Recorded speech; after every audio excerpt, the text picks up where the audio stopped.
before I go for a walk, I want to talk about the mistakes I personally made once I start leaving my house. I've been leaving my house for 300. Today will be my 347th day. So the mistakes I start making, I used to make when I leave my house. Sometimes I still kind of do, but not as much. First mistake, you sit down on your room. You start thinking, okay, I feel good, I should leave right now. That's a mistake. Anytime you give yourself even that quick 5 seconds, boom, you can instantly start thinking, oh my god, what if this happened if I leave right now? Oh my god, what if this, what if that? That's a mistake a lot of us make when we start leaving our house, even for a quick walk around the block to the corner, or even like 2-3 houses down.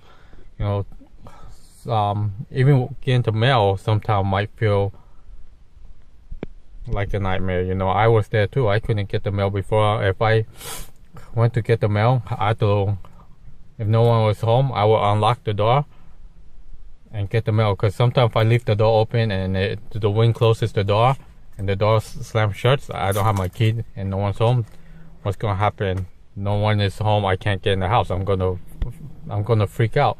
Sure, I'm still outside my house, but if you're bedridden, or your safe zone, comfort zone is on the inside your house, you know how hard that is for you to get the mail. So if the door closes on you and you don't have a key and no one's at home, there's no way for you to get in your house. Instantly, you're gonna start being more scared of being home alone. You're gonna be more scared to actually leave your house again. So when I start leaving my house, I will only leave when there was someone home. I always took my key, but if I went to get the mail, normally there was someone at home, just in case the wind closed the door. If one was home and I went to get the mail, I won't go and get my key. I would unlock the door inside just so it won't lock, so it won't slam shut because the wind.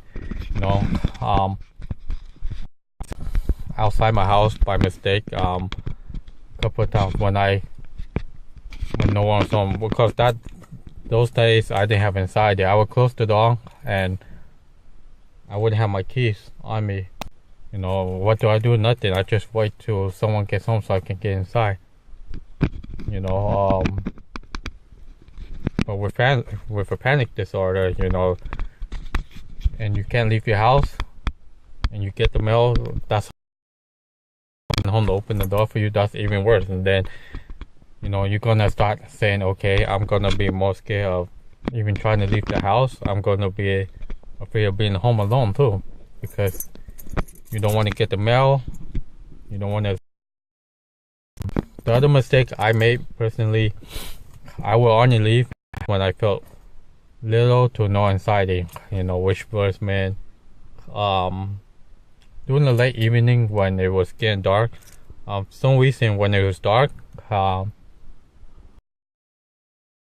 my mind is like, okay, it's dark, he must be in his room, he can't be outside this time. So I was a lot calmer. However, that was a mistake, because sure, I walked around my neighborhood, like a corner to the block, during the evening hour, but which is a good thing. I was leaving, but however, that was a bad thing as well, because I was avoiding leaving my house during the morning, during sunlight, or little to no sunlight at all. But like on a cloudy day, that was a mistake, because that will only make me leave at night. During the day, I would start saying, okay, I freak out more during the day. Let me sleep during the day. I'll stay up overnight. So that was the reason why sometimes I didn't fall asleep till 5, even 6 a.m. because I tried to sleep that time, so I would have less of a daytime. So if I fell asleep around, let's say 6 a.m. and I do sleep for 6 to 8 hours, I'm already waking up, either noon towards the afternoon. And during winter, it would get dark around 4:30 or 5 o'clock, so I would have little to no sunlight. So I was like an owl. I would sleep during the day and be awake at night. That was a mistake. Even though I was able to leave the house, even though I was only walking a couple of blocks away, maybe a block, 2-3 blocks the most. And then that was the mistake. Another mistake was putting on my shoes and then allow myself to think, okay, should I go this way? Should I go that way? And by me thinking, should I go this way? And then later I'll say, oh my God, the last time I went this way, I felt panicky. So what if I go this way again? I feel panicky again. Or what if I go that way and I feel panicky? And then I can't go that way and I can't go this way. And then I'm losing out on option. Giving yourself too much time to think, even that couple of seconds is too much time for those of us with anxiety. The other mistake I made was leaving my house with little to no anxiety. I think I just mentioned that, but what I mean by that is when you leave your house with little to no anxiety and then you get down a couple of blocks away and then the anxiety slowly creeps up on you, then you want to run home. And then your heart's already racing because you're 2-3 blocks away from home. Even 2 or 3 houses away might feel far away from you. And then the more you fear of your feeling, the faster your heart will increase. The faster your heart will increase. So this year you get other symptoms slowly creeps up. So running away from your fear just adds on more fear. But when you run towards it, that fear slowly goes away. It might not feel like it right away, but for me personally, when I start leaving my house, I start getting more scared, but it got easier for me each time. That's why I'm able to leave my house. You might be wondering, why do I consider myself housebound still? There's places I can't go still. There's, I have like zones, areas where I can't go. I can't go everywhere I want to go. So that's still being housebound. That's still not being able to leave my comfort zone. I'm still pushing myself every day to go farther and farther, but I'm not going to say, okay, tomorrow I'm going to wake up and drive 10, 15, 20 miles away from home and think I'm going to be better. It doesn't work that way. You have to go. If you can only go to the block and you want to go to the next block, but you can't cross the street, you have to work on staying at that corner and then walk across the street and then stay there and then come back and then the next day do it over. And then the more you do it, the more comfortable you get, the farther you can go. You can't just expect yourself to go outside your home and walk 10 miles and be 100% better. It doesn't work that way. I made that mistake last time. Sometime in August 2016, I got tired of being home alone. Not being home alone. I was tired of being housebound. I asked my girlfriend, can you drive me around somewhere? And she said, okay. She said, okay. Well, I was going to go get something to drink with our daughter. And I said, let me go too. And I said, go ahead and drive my car. I sat down in the passenger seat. It was about 15-20 minutes away. I didn't freak out until I think once we were about 7 minutes away home. I started freaking out, right? And then I kept freaking out. The farther we got away from home, which is common for those of us that have panic disorder and that are housebound. Then on our way home, I start freaking out even more because I was like, oh, I need to get home. Something's going to happen. By me saying something's going to happen, that was a mistake because I was telling myself over and over something bad's going to happen. Then my subconscious mind believed me so much that it sent me into, extreme high level of panic. When I got home, I grab my keys. I couldn't even put the key into the key, so I was shaking so bad. I felt I was gonna faint because I was so lightheaded. And then I asked my daughter, "Can you open the door?" And then I took my shoe off, just ran straight into my room. That was the mistake. That was more than one mistake that day. Number one, pushing myself too far. Number two, feeding into my fear by scaring myself. Number three, rushing myself back home and into my room. So those were mistakes. Every one of those mistakes I made increased my anxiety. So at the same time, it also made me realize that I'm going to make mistakes, and I shouldn't be too hard on myself. If you make a mistake with your own journey of leaving your house, you're going to make mistakes, but you're going to learn from your mistakes. But at the same time, you can't be too hard on yourself, because the more you're too hard on yourself by saying, "Oh, I only made it to the block today, but how come I made it 3 blocks down yesterday?" So then you're going to start saying, "Oh, tomorrow, what's the point of me trying if I can only walk a block?" Then it'll realize if you're housebound and that's the first time you walk to that block for a couple of weeks, couple of months, couple of years even, you should be proud of yourself for being able to walk that block. It might seem like only a block, but you have to realize, hey, I wasn't even able to walk out that block for so long. That was another mistake, is feeding yourself more depression, more negative thoughts. Now, if I can only walk for a block today, but I have been able to go for 2, 3, 4, 5, so on blocks, I'm not going to put myself down. If I can only walk a block today, I know there's a reason why. It's because I either don't feel well, or I feel like, hey, as long as I'm outside, I should be happy.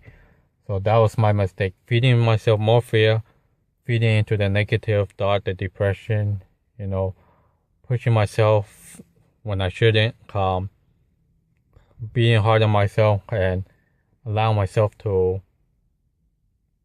think what might happen before I even leave out the house. Those are little mistakes that I make. So if you're gonna leave your house, don't give yourself enough time to think. If this is the first time you're leaving your house for so long and there's someone home, they say, "Hey, where are you going?" That might trigger you to not wanting to leave your house. That could trigger you into having negative thought, because you're going to be like, "Oh, you don't want me to try to leave the house?" Because you might think they're saying, "Oh, where do you think you're going? You haven't left the house for X amount of time." When I start leaving my house, my family will ask me where I was going. Instantly, I would say, I just wanted to go for a walk, and they say, "Okay." At first I was thinking, why are they saying this? Are they trying to say, where do you think you're going?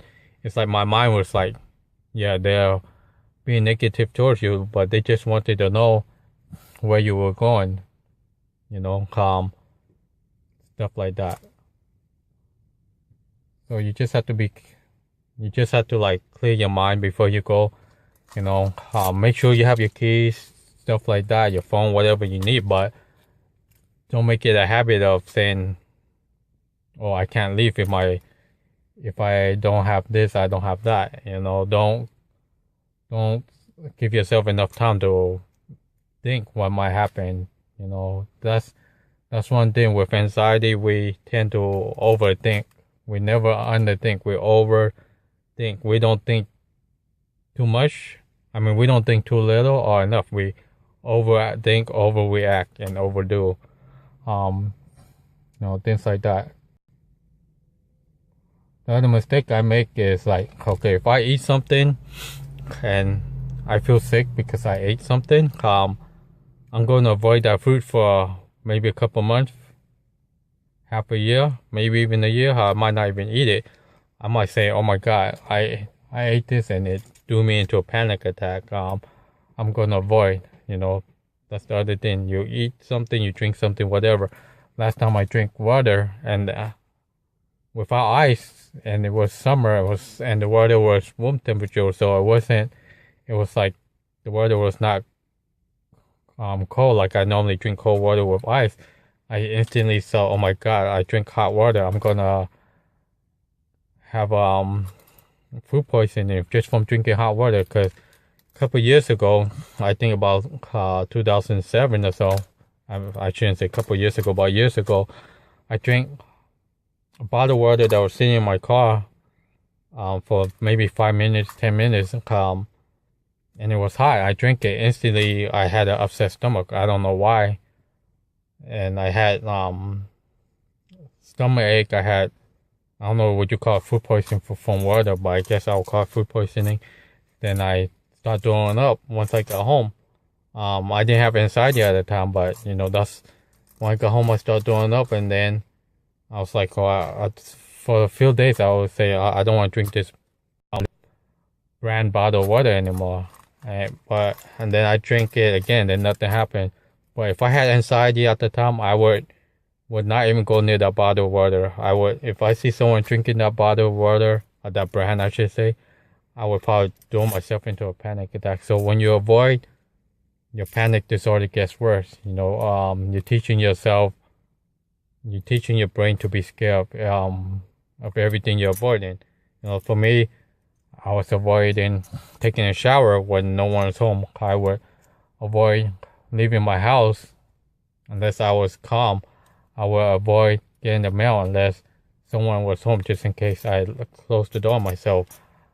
Little things like that adds up. It's just like when you go for walks, you want to start out slow because, you walk too far, then your mind starts doing this. So that's why I took it slow. But yeah, that's pretty much it.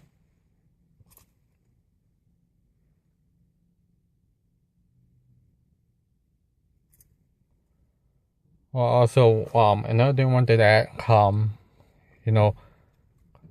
just because someone like myself, been leaving the house for 347th day, that doesn't mean I'm not housebound. Like I mentioned, there are some of us that can leave to work, go to school, go to the store, whatever, as long as it's in the safe zone.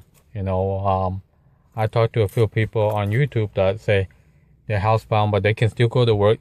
But once they get off work, if they have to go to a store that's like across the street from work, and there's traffic that area, they can't go unless someone's with them, or they can't go at all because that's outside their safe zone, outside their comfort zone. So just because you see someone that's leaving the house and they say they have panic disorder or they're housebound, keep in mind that some of us are bedridden, some of us could go for a mile, some of us can go 5 miles, but after a certain distance, our brain is going to say, hey, stop right there, go back, and then you go back, So just keep that in mind. And then people are going to say, you don't look like someone that's housebound. You don't look like someone that has panic disorder. You can't look at someone and automatically think, oh, I know this person has a panic disorder, or that person has panic disorder, or this person doesn't look like they're housebound because he or she is leaving the house going to the mall. That mall could be only a block away. You don't know. You see me going to the mall, you see me going to the store, but it's hard. Inside those towns, I'm able to go, but I'm pushing through. I'm dizzy and all that stuff, and I'm floating with the symptoms. But keep in mind I might be freaking out inside my head, but I'm trying to keep myself as calm as possible to keep my panic disorder or my panic attack at the moment at bay, at a lower level, so I don't go into complete freak out moment. So it doesn't matter if you can be the smartest person, the best looking person, the I'm the richest person in the world. You still can have a panic attack out of nowhere. For myself, I never knew what panic attacks were until it happened to me. I didn't really know why I was scared, but besides having a phobia of having food poisoning or throwing up, that was my biggest fear for the longest time. I was never scared of leaving my house. I was never scared of going to work. I was never scared of having to talk in a large crowd of people. I'm not scared to embarrass myself or someone embarrass me, things like that. I'm not worried about. I'm not afraid to answer my phone. When I start having anxiety, there was times I would not even pick up my phone. Especially if it's a phone number I never knew. I don't have saved on my address on my contact list. I wouldn't even pick up those numbers, those phone calls, or reply to text that I don't know the number. I would get, not only would I not apply or reply to anyone like that, I would get really nervous, and I couldn't even hold my phone without my hand shaking and stuff. But anyways, I'm about to go for a quick walk. That's pretty much it.